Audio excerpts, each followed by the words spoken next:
इस वक्त senior anchor person है आमिर ज़िया साहब, वो भी हमें ज्वाइन कर चुके हैं। आमिर साहब, कहिएगा आप कराची में इस मेयरशिप के महाज को किस तरह देख रहे हैं और आपको क्या लग रहा है, क्या कोई कॉन्स्पिरेसी हुई है? ये जो सेफ हाउसेस, पैसा चला, रोका, खरीदा, दबाव डाला, ऐसा कुछ हुआ है या फिर जस्ट ये एक लफाजी हो रही है?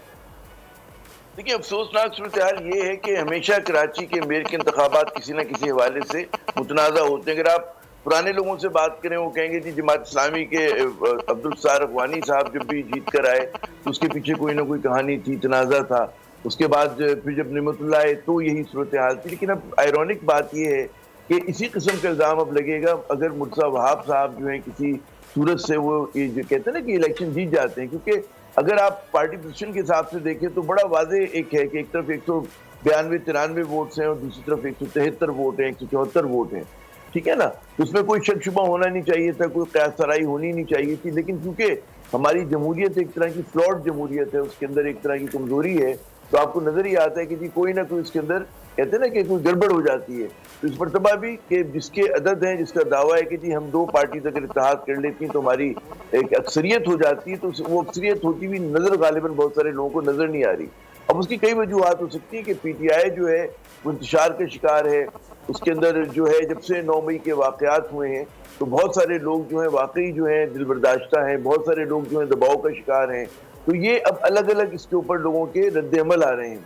तो मैं ये नहीं कहता कि सारे के सारों को सेफ हाउसेस में रख दिया गया होगा, लेकिन जो हमारे यहाँ एक असूल है कि जी हाई हैंडेड एक्शंस जो होते हैं वो होते हैं, तो ज़ाहिर है कि ये चीज़ें भी पता चलेंगी। आप रद्द नहीं कर सकते इस किस्म के इल्ज़ामात को, इसी तरह आप इन इल्ज़ामात को जो है तस्लीम नहीं कर सकते जब तक वाज़ेह सबूत ना आए। तो ये चीज़ें भी सामने आना बाकी हैं। लेकिन ये बात यकीनन है कि PTI जो है एक उस तरह से कहते हैं ना कि यकजहती के साथ वोट कास्ट कर सके, इस पर मुझे शुबा नजर आ रहा है।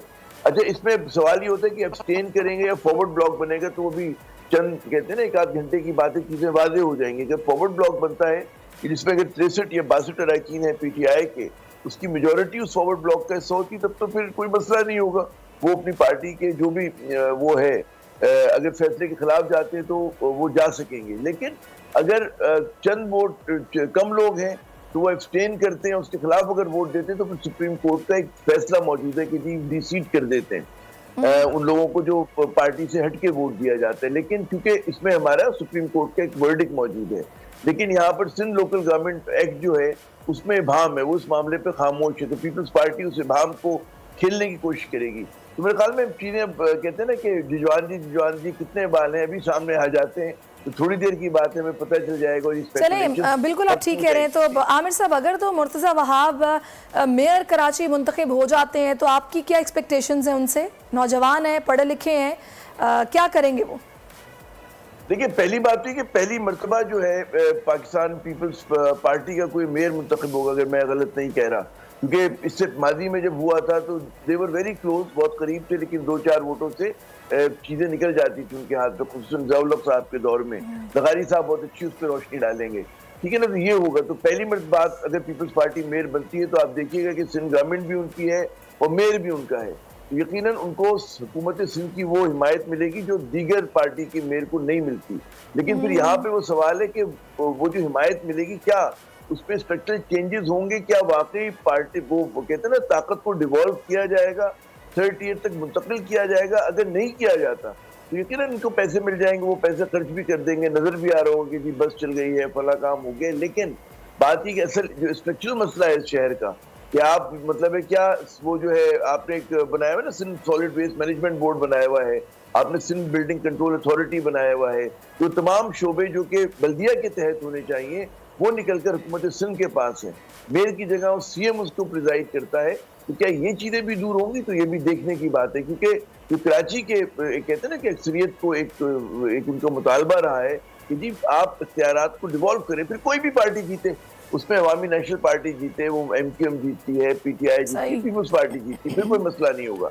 असल बात है कि आप तो वो मुझे भी होते हुए नजर नहीं आ रहा। जी, बिपरजॉय तूफान के खतरात कराची के साहिल तक पहुंच गए। समुद्री तूफान और शदीद बारिशों में नुकसान से बचने के लिए आवाम ये एहतियाती तदाबीर इख्तियार करें। दफा 144 पर अमल करें और हरगिज साहिल का रुख न करें। साहिल समंदर के नशेबी इलाकों में रिहाइश पजीर अफराद फौरी तौर पर महफूज जगह पर मुंतकिल हो जाएं। दौरान बारिश और आंधी में गैर जरूरी बाहर निकलने से परहेज करें। तमाम जरूरी अद्वियात प्लास्टिक के बैग में अपने साथ रखें। बिजली के तार और खंभों से दूर रहें और उन्हें हरगिज ना छुएं, ये जानलेवा हो सकती हैं। गाड़ी चलाते हुए एहतियात करें और स्लो ड्राइविंग करें। गाड़ियों और मोटरसाइकिल को बिजली के खंभों के नीचे पार्क मत करें। दरख्तों, साइन बोर्ड और पीएमटी के नीचे खड़े ना हों। जनरेटर या पानी की मोटर को गीला होने से हत्तुल इम्कान बचाएं। सिंध हुकूमत और एनडीएमए की जानिब से अवामी इमदाद के लिए हेल्पलाइन नंबर जारी किए गए हैं। आवाम से गुजारिश है किसी भी इमरजेंसी की सूरत हाल से निपटने के लिए स्क्रीन पर मौजूद इन नंबर्स पर फौरी राब्ता करें। आंधी और तूफान से बचने की दुआ। ए अल्लाह, इसे रहमत बना और इसे अजाब ना बना। ए अल्लाह, इसे नफे वाली हवा बना और नुकसान वाली हवा ना बना।